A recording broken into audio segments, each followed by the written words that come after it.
शांत बेटा. Hey everyone, here I welcome you all. So today we are going to discuss our topic, that is crystal field theory part 3.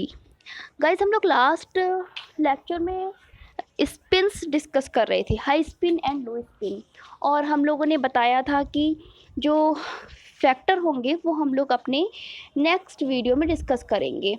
तो मैंने आपको कुछ factors बताए थे कि ऑक्सीडेशन स्टेट होती है, वो मैग्नीट्यूड जो होता है उसको स्प्लिटिंग का उसको अफेक्ट करती है.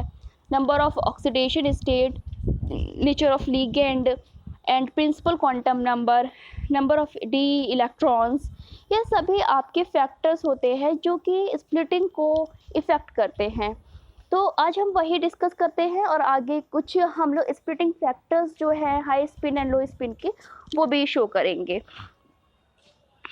देखिए वही है, मैंने आपको लास्ट लेक्चर में ये एक पिक्चर शो की थी जिसमें मैंने आपको बताया था कि हमें क्या क्या चीज़ें हैं जो मतलब इफ़ेक्ट करती हैं.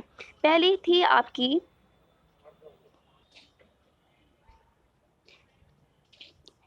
ऑक्सीडेशन स्टेट, दूसरा था नेचर ऑफ लिगेंड, तीसरा था number of d electrons and चौथा था प्रिंसिपल क्वांटम नंबर. ये चारों चीज़ें थी जो कि आपके डी इलेक्ट्रॉन्स को इफ़ेक्ट कर रही थी, राइट.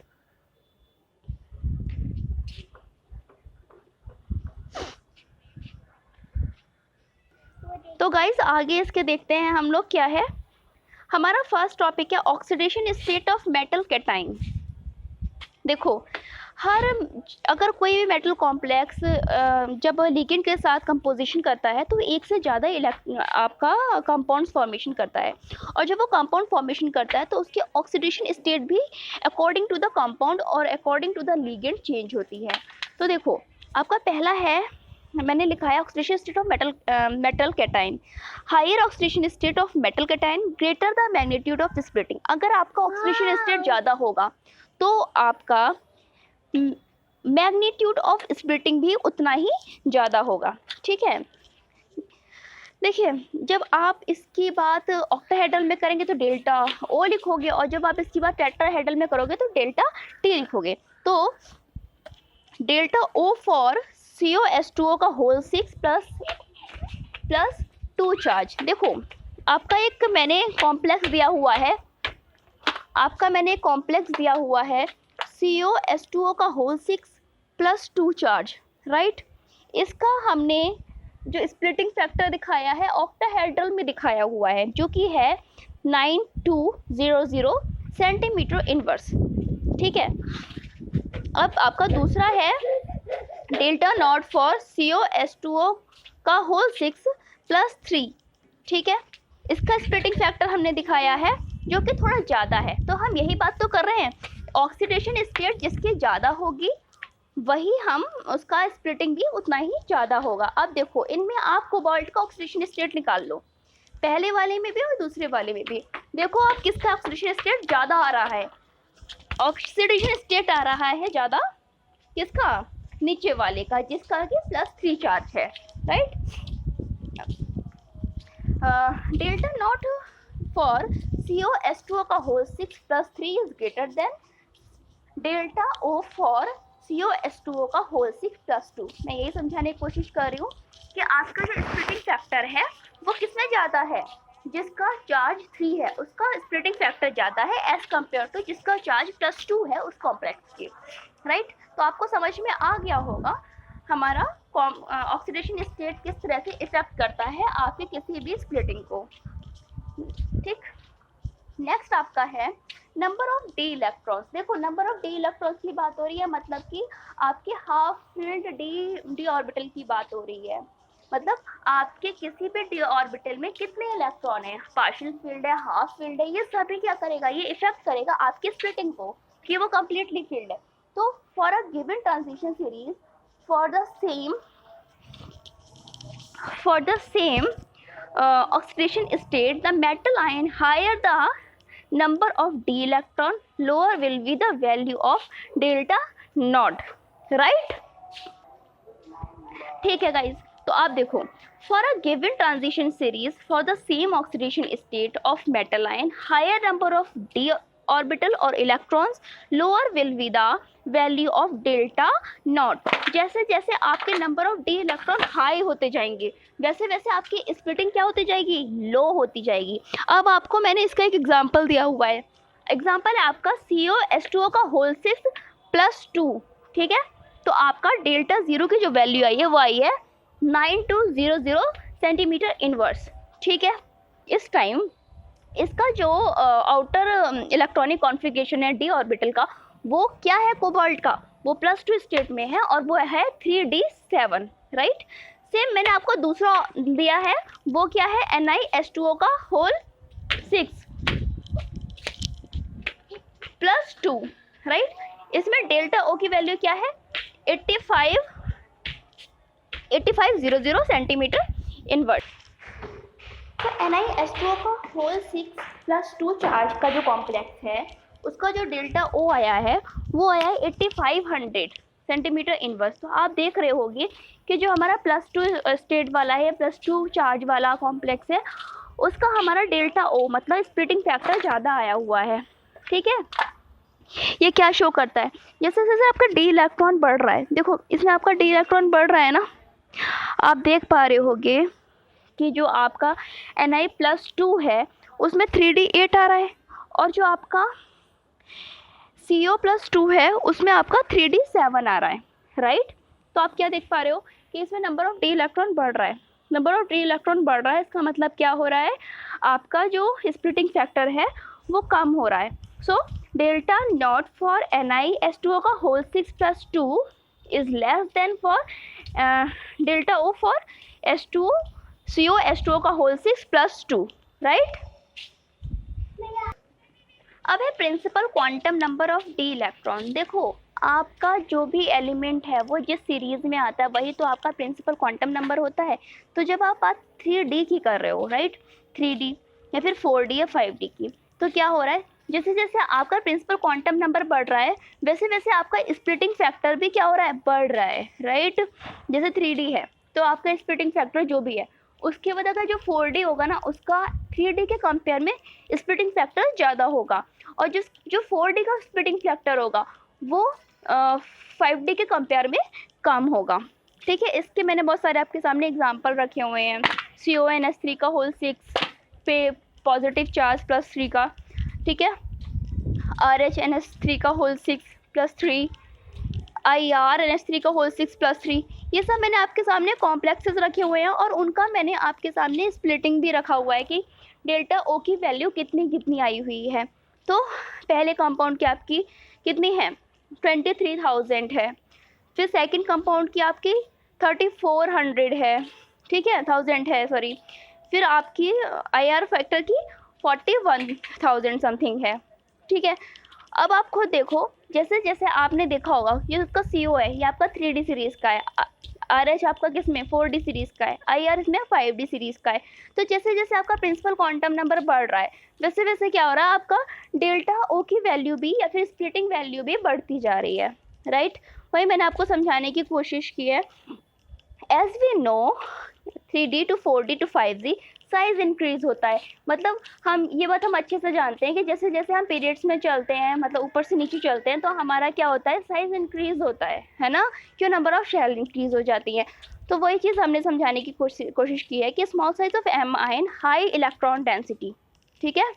और जब हाई इलेक्ट्रॉन डेंसिटी का होगा तो क्या होगा, वो इलेक्ट्रॉन को जब गेन करेगा ना तो वो अपना लार्ज साइज मतलब अचीव कर लेगा, उसको कहेंगे डिफ्यूज्ड, मतलब आपका जो डी ऑर्बिटल है वो डिफ्यूज हो गया है बाय द इलेक्ट्रॉन्स।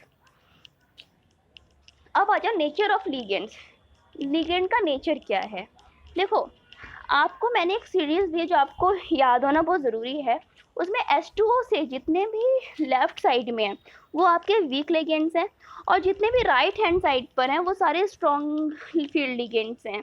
तो ये जो आपका लिगेंड्स का जो नेचर है ना, देखो जो आपके वीक फील्ड लिगेंड्स हैं वो पेयरिंग को नहीं होने देते हैं, राइट, इनके पास इतनी कैपेसिटी नहीं होती है कि इलेक्ट्रॉन को पेयरिंग कर पाएँ। और जो आपके हाई फील्ड होते हैं वो क्या करते हैं, वो फटाफट से इलेक्ट्रॉन की पेयरिंग कराते हैं। इस पे बेस्ड हम लोग न्यूमेरिकल भी कर चुके हैं, है ना। तो वो क्या कर रहे हैं, उनका नेचर जो है लिगेंड का वो इफेक्ट कर रहा है किसी भी स्प्लिटिंग फैक्टर के लिए। अब देखो distribution of electron in octahedral complexes, जो मैंने आपको एक चीज़ समझाई थी कि इस ऑक्टाहेड्रल अगर वीक के साथ बनेगा तो अपना कुछ अलग बिहेव शो करेगा, अगर अपना हाई फील्ड लिगेंड के साथ अगर कॉम्प्लेक्स फॉर्मेशन करेगा तो अपना दूसरा बिहेव शो करेगा। तो वही चीज़ मैंने आपको समझाई है एक बार फिर से कि वीक फील्ड लिगेंड में क्या होगा और हाई फील्डिंग में क्या लिगेंड में क्या होगा। पहली बात देखो, जो वीक फील्ड लिगेंड होता है उसको क्या बोलते हैं, हाई स्पिन कॉम्प्लेक्सेस बोलते हैं, और जो स्ट्रॉन्ग लिगेंड होता है, स्ट्रॉन्ग फील्ड होता है, उसे लो स्पिन या फिर स्पिन पेयर कॉम्प्लेक्स बोलते हैं। ठीक है, देखो जब हम हाई स्पिन की बात करते हैं तो उसमें पक्की बात है हमारे डेल्टा ओ की वैल्यू कम होगी। क्यों? डेल्टा ओ की वैल्यू कम होगी तभी तो ये हाई स्पिन बना। हाई स्पिन बनने का मतलब क्या हुआ, हमारे इलेक्ट्रॉन्स हायर लेवल में जंप कर गए, राइट। तो वही चीज़ है कि ligand that cause the small degree of splitting result high spin complex formation। ये चीज़ मैं आपको लास्ट लेक्चर में भी बहुत अच्छी से समझा चुकी हूँ। No pairing of electron take place. देखो पेयरिंग कब होगी, पेयरिंग तब होगी जब आपके लिगेंड के पास एनर्जी नहीं होगी, तो वो क्या कर पाएगा, वो हायर एनर्जी में जंप कर ही नहीं पाएगा, और जब हाई एनर्जी में जंप नहीं कर पाएगा तो वो क्या करेगा, नीचे नीचे ही पेयरिंग कर लेगा। तो ऐसा तो हो नहीं रहा है अगर आपका स्ट्रॉन्ग फील्ड लिगेंड है तो इसका मतलब वो बहुत जल्दी ही हायर एनर्जी में जंप कर जाएगा। बट अगर आपका वीक फील्ड है तो वो क्या कर रहा है, उसके पास एनर्जी नहीं है तो वो क्या करेगा, नीचे ही नीचे आपका पेयरिंग कर लेगा। तो वही चीज़ है, डेल्टा ओ की वैल्यू जितनी कम होगी, स्प्लिटिंग आपकी जितनी कम होगी, आपका लिगेंड इलेक्ट्रॉन्स को उतनी ज़्यादा कैपेसिटी देगा जंप कराने की, और जैसे जंप कराने की कैपेसिटी देगा तो पेयरिंग नहीं होगी, वो इलेक्ट्रॉन जितने भी बचे हुए होंगे वो हायर एनर्जी में जंप कर जाएंगे। Done. Distribution of electron only obey Hund rule of maximum multiplicity. देखो हुंड का रूल क्या कहता है, हुंड का रूल ये कहता है कि हर सब शेल में कम से कम एक एक इलेक्ट्रॉन होगा, उसके बाद ही पेयरिंग होगी। तो हमारा जो डिस्ट्रीब्यूशन ऑफ इलेक्ट्रॉन है हाई स्पिन कॉम्प्लेक्सेस में, वो हुंड रूल को फॉलो करता है। मेरी बात समझ पा रहे हो? अच्छा, इसको याद रखने का तरीका है कि जो हमारे वीक फील्ड है या फिर वीक फील्ड लिगेंड है, हाई स्पिन कॉम्प्लेक्सेस है, वो किस टाइप का अपना डिस्ट्रीब्यूशन देते हैं। T2G में 1 3 2, मतलब वो हमेशा ऑड देते हैं। आपको पता होना चाहिए कि आपके ऑड डिस्ट्रीब्यूशन जाता है, तो T2G में क्या जाएगा, 1 3 5 जाएगा या फिर 1 2 3 जाएगा, राइट। और EG में 4 5, T2G में 6 7 8, ठीक है, और EG में 9 and 10। ये बच्चे आपको एक किसी भी तरीके से आप इसे लर्न कर लो जिससे कि आपको याद रहे कि किस तरीके से, अगर आप जैसे फिलिंग कर रहे हो ना, तो कभी कभी क्या होता है, जो एग्जाम में फिलिंग करते हो तो कभी कभी गड़बड़ हो जाती है। अगर आपको ये चीज़ आपके दिमाग में बैठी हुई है तो आप इसको चेक कर सकते हो कि हाँ भाई मैंने ठीक इलेक्ट्रॉन्स फिलअप किए हैं कि नहीं किए हैं। अब नेक्स्ट देखो, स्ट्रॉन्ग फील्ड लिगेंड्स या फिर लो स्पिन या फिर स्पिन कॉम्प्लेक्स पेयर। तो इसमें क्या है, इसमें बिल्कुल अपोजिट होगा इसका कि ligand that cause large splitting result low spin complexes. Low spin का मतलब नीचे के नीचे पेयरिंग कर ली इन्होंने, इनके पास इतनी कैपेसिटी नहीं थी कि वो ऊपर जंप कर जाए। तो pairing of electron takes place in T2G, right. Distribution of electron do not obey Hund rule. क्यों? हुंड का रूल कहता है पहले एक एक इलेक्ट्रॉन होने चाहिए सारे सब शेल में, बट यहाँ पर तो ऐसा नहीं हो रहा, यहाँ नीचे के नीचे ही इलेक्ट्रॉन्स ने पेयरिंग कर ली है। तो क्या हुआ, ये काम हो रहा है आपके हुंड रूल के अगेंस्ट, है ना। तो इसका मतलब इन्होंने हुंड रूल को फॉलो नहीं किया। तो आपको याद रखना है कि आपके जितने भी पेयर्ड स्पिन कॉम्प्लेक्सेस होते हैं ये हुंड रूल को फॉलो नहीं करते हैं, ठीक है। और इनका जो डिस्ट्रीब्यूशन होता है वो क्या होता है, T2G में होता है 1 2 3 4 5 6 एंड EG में होता है 7 8 9 10। Very simple. ये मैंने आपके सामने कुछ डिस्ट्रीब्यूशन रखे हैं जो मैं इतनी देर से आपसे यहाँ पर बात कर रही थी, किस तरीके से डिस्ट्रीब्यूशन होना है वो मैंने यहाँ पर आपके सामने रखा है। Weak field and high spin में कैसे होगा कि पहला इलेक्ट्रॉन पहले भरा जाएगा, ठीक है, सबसे पहले, फिर दूसरा इलेक्ट्रॉन, फिर तीसरा इलेक्ट्रॉन, फिर चौथा इलेक्ट्रॉन, पाँचवा इलेक्ट्रॉन, मतलब सारे इलेक्ट्रॉन्स भर जाएंगे। फिर आपकी जब सभी में एक एक इलेक्ट्रॉन हो जाएंगे फिर आपकी पेयरिंग शुरू होगी। डन। सेम ऐसे ही जब आप लो स्पिन की बात कर रहे हो तो इसकी इतनी एनर्जी नहीं है कि वो अपनी स्प्लिटिंग जो स्प्लिटिंग की स्पेस है उसको क्रॉस करके जंप करे इलेक्ट्रॉन, तो वो नीचे पेयरिंग कर जाएंगे। तो इसका मतलब ये हुआ पहले इलेक्ट्रॉन नीचे के भर जाएंगे, फिर वो पेयर हो जाएंगे, उसके बाद ऊपर वाली जो आपकी सीरीज है या फिर लेवल है उसमें इलेक्ट्रॉन्स होंगे, ठीक है। इस चीज़ को समझने की कोशिश कीजिएगा। इन OH ऑक्टाहेड्रल में, अच्छा जो मैंने आपको ब्लॉक के अंदर मतलब बंद किया है वो क्या है, वो सेम है किसमें, ऑक्टाहेड्रल में भी। तो इस चीज़ का आपको लो स्पिन में, और ये देखो D10, 5, 6, 7 आर आइदर हाई और लो स्पिन ओनली, ठीक है, रेस्ट आर नॉट। मेरी बात समझ पा रहे हो, ये लगभग सेम है, बाकी आपको जितना बचा है वो आपको देखना है। ये था आपका, जो देखो जब आप फिलिंग करके खुद देखोगे ना जितना पहले पढ़ा है, तो आपको ये समझ में आएगी। मेरे ऐसे समझाने से आपको बिल्कुल समझ में नहीं आनी है कि मैं क्या बोलना चाह रही हूँ, क्योंकि मैं ये चीज़ 50 बार आपको लगभग अब तक समझा चुकी हूँ स्प्लिटिंग फैक्टर के बारे में। फर्स्ट CFT से लेकर लास्ट CFT तक मैंने कई बार ये चीज़ बताई है आपको। अब आपने खुद करके देखनी है, आपको खुद समझ में आएगी। ये है कुछ एक्सेप्शंस। कोबाल्ट प्लस 3 फॉर्म लो स्पिन कॉम्प्लेक्सेस। ये आपको याद रखना है कि जो कोबाल्ट प्लस 3 अगर उसमें है, चार्ज में है, तो वो लो स्पिन कॉम्प्लेक्सेस बनाएगा for most of the ligands, ठीक है। बहुत सारे लिगेंड्स के साथ वो लो स्पिन बनाएगा, बट कुछ है जिनके साथ नहीं बनाएगा, जैसे कि फ्लोरीन है, ठीक है, फ्लोराइड आयन है, क्लोराइड आयन है, Br आयन, सब आप देख लो, इनके साथ आपका ये लो स्पिन नहीं बनाएगा। NH3 form high spin complex with the 3D series transition element. NH3 जो है वो हाई स्पिन कॉम्प्लेक्सेस बनाएगा किसके साथ, 3D सीरीज ट्रांजिशन एलिमेंट के साथ इन +2 oxidation state, because NH3 is क्या है, मॉडरेट है ना तो वो स्ट्रॉन्ग है और ना ही वो वीक है, क्योंकि आप सीरीज में देखोगे वो बीच में आ रहा है। The metal ion of 4D and 5D series from low spin complexes whether the ligand is strong और वीक, ठीक है। +4 +5 ऑलवेज फॉर्म लो स्पिन कॉम्प्लेक्सेस। देखो यही चीज़ पीछे दिखाई गई है कि +4 और +5 जो है वो हमेशा लो स्पिन कॉम्प्लेक्सेस ही बनाते हैं। तो ये थे आपके कुछ एक्सेप्शंस जो आपको पता होने चाहिए। आज के लिए बस इतना ही, तब तक के लिए stay tuned, have a good day, bye all, thank you so much.